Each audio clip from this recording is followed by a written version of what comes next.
اللہ رب العالمین مالک ارض و سماوات، صاحب عرش نشین، ششجہار کے مالک،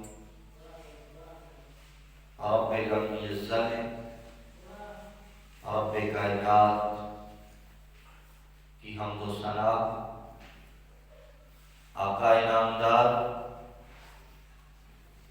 مدنی تاجدار، حبیب کردگار،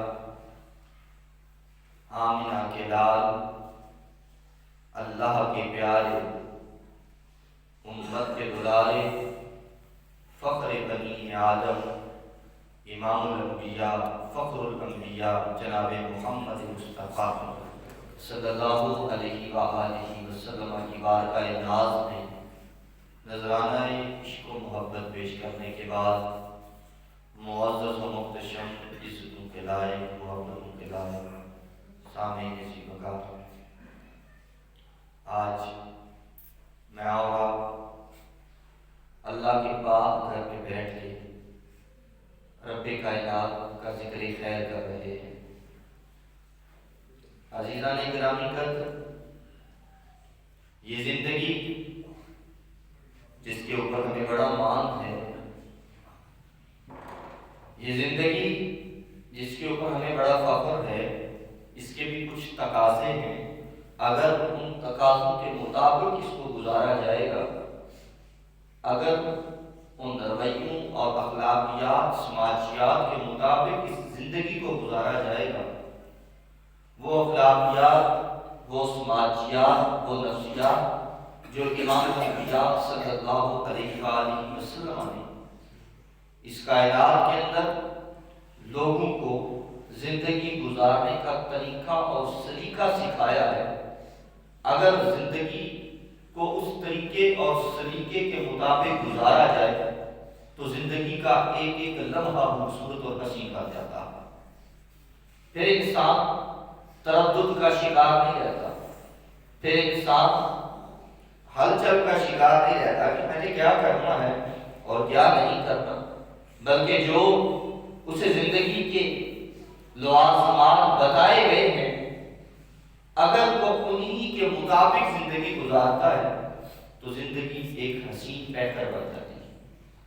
اللہ رب العالمین نے قرآن مجید فرقان حمید کے اندر ارشاد فرمایا، ان اللہ یامرکم ان تؤدوا الامانات الی اہلھا۔ رب کائنات نے ارشاد فرمایا کہ بے شک آپ کا رب آپ کو حکم دیتا ہے، یامرکم حکم دیا جا رہا ہے، ان تؤدوا الامانات الی اہلھا، کہ لوگوں کی امانتیں ان کو واپس لوٹا دی جائیں، یا جو بندہ ایمانت کا اہل ہے، دیانتداری کا اہل ہے، اسے امانت اور دیانتداری سونپی جائے۔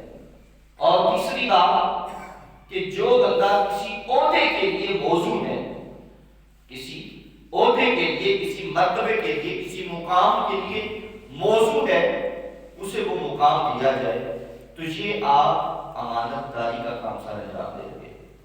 اور اگر آپ ایک بندہ کسی کام کے لیے اہل ہے ہی نہیں، وہ پتہ ہی نہیں ہے کہ لوگوں کے درمیان عدل و انصاف کس طرح قائم کرنا ہے، لوگوں کے درمیان یہ عدل و انصاف ہی ایسی چیز ہے کہ اگر اس کو معاشرے کے اندر عام کر دیا جائے اور اس کو معاشرے کے اندر پھیلا دیا جائے تو یہ معاشرہ جس معاشرے کے اندر ہمیں لڑائی اور جھگڑے نظر آتے ہیں، عدل و انصاف کی وجہ سے سب کچھ ختم ہو جائے۔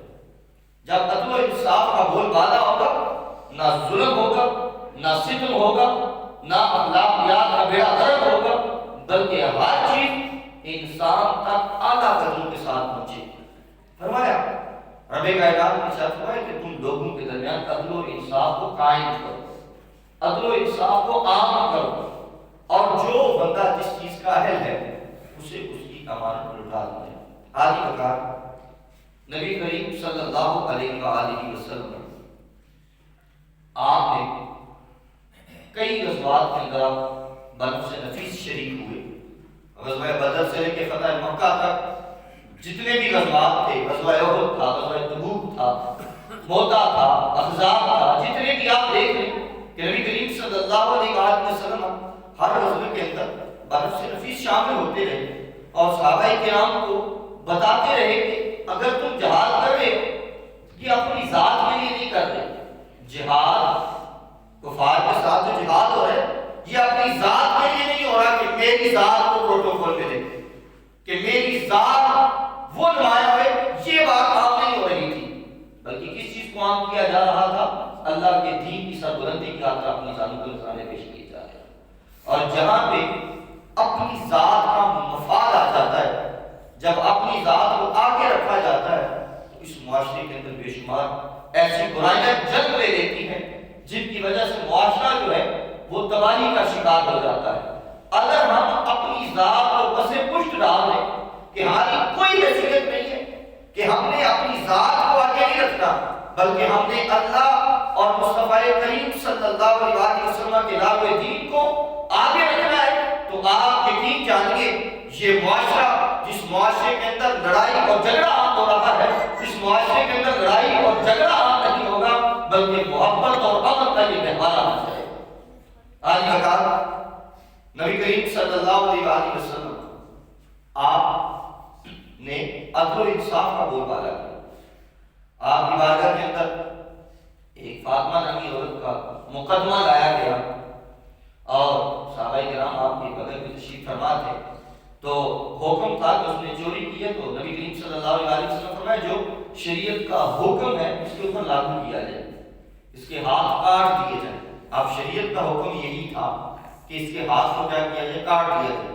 تو کسی نے عرض کی جناب یہ فلاں قبیلے کے ساتھ تعلق رکھتی ہے، وہ قبیلہ بڑا امیر ہے، وہ قبیلہ بڑا امیر ہے، آپ تھوڑی سی ذرا نوازی فرمائیں، اس کو معاف کر دیں۔ آپ نے فرمایا نہیں، اگر فاطمہ بنت محمد بھی چوری کرتی، اللہ اکبر، لجپال نبی صلی اللہ علیہ وسلم کا پیغام کیا دنیا والوں کے لیے، فرمایا اگر فاطمہ بنت محمد بھی چوری کرتی میں اس کے بھی ہاتھ کاٹنے کا حکم جاری فرماتا۔ عدل و انصاف کے لیے نبی کریم صلی اللہ علیہ وسلم نے بالکل جور سے کام نہیں کیا۔ آج بتا نبی کریم صلی اللہ علیہ وآلہ وسلم اس آیت کا شان نزول کیا ہے؟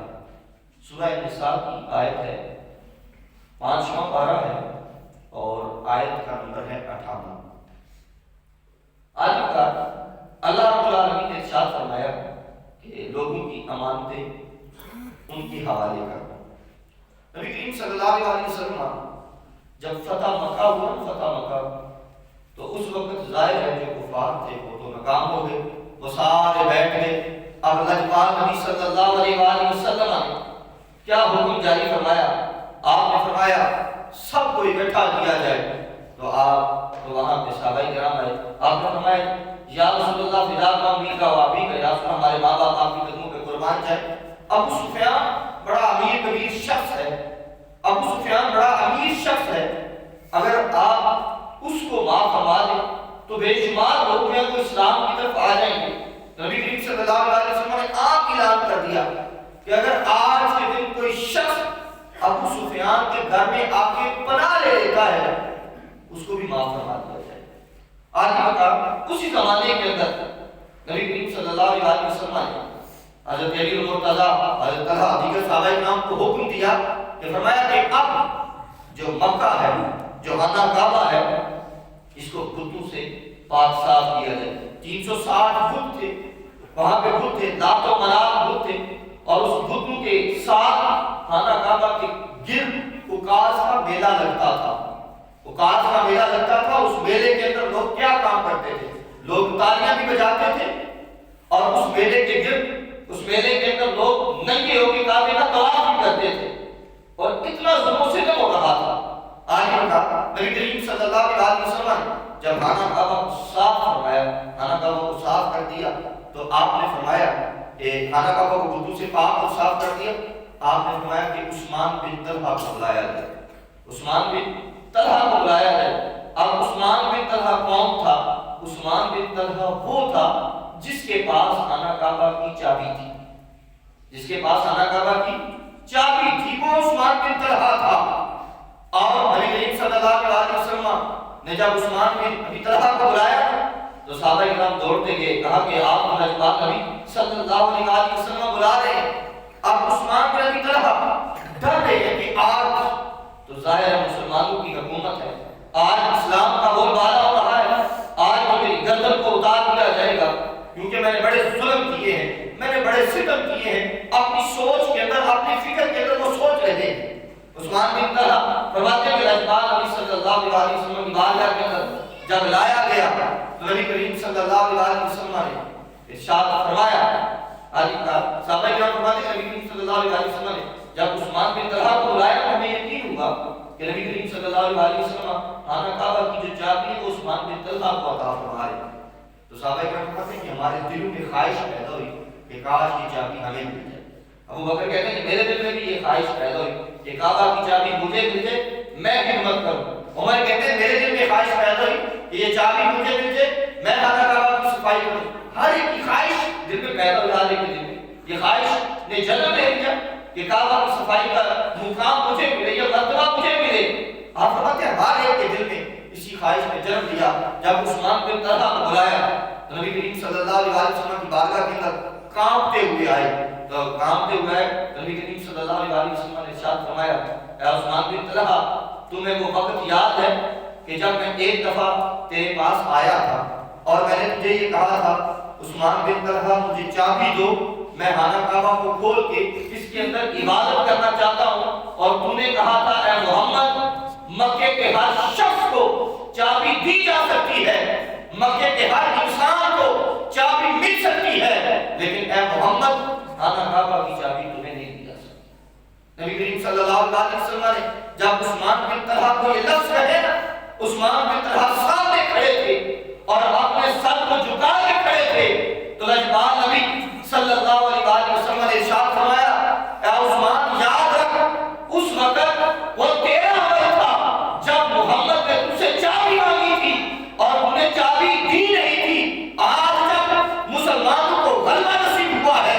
آج جب مسلمانوں کو فتح نصیب ہوئی ہے، تو میں محمد عثمان بن طلحہ کو صرف چابی عطا نہیں کر رہا بلکہ تیری آنے والی ہر نسل کو یہ چابی عطا فرما رہا ہوں۔ ان اللہ یامرکم ان تؤدوا الامانات الی اہلہا، فرمایا کہ لوگوں کی امانتیں ان تک واپس پہنچا دو، انہیں جو اہل ہیں، اور فرمایا اور آج تک خانہ کعبہ کی جو چابی ہے آج بھی عثمان بن طلحہ کی نسل کے پاس ہے۔ یہ کس لیے عطا کی ہے؟ لجپال نبی صلی اللہ علیہ وسلم نے عطا کی۔ عالی بات انسان زندگی کے اندر بے شمار معاملات کے اوپر سوچتا ہے کہ مجھے فلاں چیز مل جائے، فلاں کام ہو جائے، تو میرا فلاں کام ہوگا تو میں یہ کروں گا، بھلے کے لیے انسان زندگی گزارتا ہے۔ لیکن لجپال نبی صلی اللہ علیہ وسلم نے ارشاد فرمایا، اگر اس معاشرے کو خوبصورت بنانا چاہتے ہو، تم یہ چاہتے ہو کہ اس معاشرے کے اندر امن اور رواداری قائم ہو، تو اس کے اندر عدل و انصاف قائم کرو، عدل و انصاف کو عام کرو۔ جب تم عدل و انصاف کو عام کرو گے تو یہ معاشرہ جس معاشرے کے اندر لوگ ایک دوسرے سے نفرت کرتے ہیں، نفرت نہیں کریں گے بلکہ لوگ ایک دوسرے کے ساتھ محبت کریں گے۔ آج مقام اور بیان داری حضرت بزرگ فارغ رضی اللہ تعالیٰ، اور حضرت بزرگ فارغ کا مقام بڑا ہے، حضرت بزرگ فارغ کا مقام بڑا۔ نبی کریم صلی اللہ علیہ وسلم تشریف فرمائے تو دور سے دھول اڑ رہی تھی، تو صحابہ کرام سامنے تشریف فرما تھے، تو نبی کریم صلی اللہ علیہ وسلم فرمایا وہ ابو ذر آ رہا ہے، فرمایا ابو ذر آ رہا ہے۔ تھوڑی دیر ہوئی، دھول ختم ہو گئی تو دیکھا کہ ابو ذر پاس آ گئے۔ صحابہ کرام نے عرض کیا اللہ کے رسول ہمیں اس بات کی سمجھ نہیں آئی کہ دھول اٹھ رہی تھی اور اتنی دور سے دور میں کوئی بندہ پہچانا نہیں جا رہا تھا، اور آپ نے کہا کہ وہ ابو ذر آیا، آپ نے کس طرح پہچان لیا ابو ذر، آپ نے کیسے پہچانا؟ تو لجپال نبی صلی اللہ علیہ وآلہ وسلم آپ نے ارشاد فرمایا ابو ذر نا ایک عمل کرتا ہے، ایک کام کرتا ہے، ہمیں بھی وہ کام کرنا چاہیے، بڑا آسان سا کام ہے، اس کے لیے ضروری نہیں ہے کہ انسان کو کسی جگہ پہ جانا پڑے گا، کہیں جا کے کھڑا ہونا پڑے گا، اس کام کے لیے تردد نہیں کرنا پڑے گا۔ فرمایا ابو ذر ایک کام کرتا ہے جس کام کی وجہ سے ابو ذر کو زمین والے کم اور عرش کے ملائکہ زیادہ جانتے ہیں۔ صحابہ کرام نے عرض کیا اللہ کے رسول ابو ذر کو کون سا کام کرتا ہے کہ جس کی وجہ سے ابو ذر کو زمین والے کم اور عرش کے ملائکہ زیادہ جانتے ہیں؟ تو تو لجپال نبی صلی اللہ علیہ وسلم نے فرمایا اے میرے صحابہ، ابو ذر سورہ اخلاص کا ورد کرتے ہیں، سورہ اخلاص کو کثرت کے ساتھ پڑھتے ہیں، اللہ کی وحدانیت کا تذکرہ کثرت کے ساتھ کرتے ہیں، جس کی وجہ سے ابو ذر کو زمین کے لوگ کم اور عرش کے ملائکہ زیادہ جانتے ہیں۔ عالی بکا یہ کس حضرت ابو ذر غفاری نبی کریم صلی اللہ علیہ وسلم ان کا مقام یہ تھا، ان کو عرش کے ملائکہ زیادہ جانتے ہیں۔ بارگاہ رسالت پاک صلی اللہ علیہ وسلم میں آئے اور عرض کرنے لگے اے اللہ کے رسول، میرا یہ دل چاہتا ہے کہ مجھے کوئی مقام دیا جائے، مجھے کوئی عہدہ ملے۔ تو نبی کریم صلی اللہ علیہ وسلم نے فرمایا ابو ذر اصل میں بات یہ ہے کہ تم بوڑھے ہو چکے ہو اور تم اس مقام کے لیے اب اہل نہیں ہو، اس مقام کے لیے اہل نہیں ہو، اس لیے اب تمہیں کوئی عہدہ نہیں دیا جا سکتا۔ ہاں تم سے ہمیشہ جہاں جب تک مسلمان فاتح رہیں گے، مسلمان کامیاب رہیں گے، ہمیشہ تم سے مشورہ لیا جاتا رہے گا۔ تو بتلا دیا کہ اگر انسان بوڑھا ہو جاتا ہے تو اسے مشورہ ضرور لیا کرے۔ یہ کہاں سے ملا ہے؟ یہ لجپال نبی صلی اللہ علیہ وسلم کے دربار سے سب کچھ ملا ہے۔ عالم کا یہی مقام سب سے ہے۔ قاضی ابوبکر محمد بن عبد الباقی رحمۃ اللہ علیہ، آپ بڑے نیک بزرگ گزرے ہیں۔ قاضی ابوبکر محمد بن عبد الباقی، آپ کا بڑا تذکرہ تھا، بڑا زمانہ تھا، اور مکہ کے اندر آپ رہائش، مکہ معظمہ میں آپ رہائش پذیر تھے۔ آپ فرماتے ہیں کہ 3-4 دن گزر گئے اور میرے پاس کھانے کے لیے کچھ نہیں تھا، میرے پاس کھانے کے لیے کچھ نہیں تھا، بھوکا مارا ہوا تھا۔ آج انسان کسی بھوکے کو کھانا کھلائے تو یہ یاد رکھے کہ وہ بہت بڑی نیکی کر رہا ہے، وہ یہ نہ سمجھے کہ اس نے کوئی نیکی نہیں کی، اس نے بہت بڑی نیکی کی جب کسی نے کسی بھوکے کو کھانا کھلایا ہے۔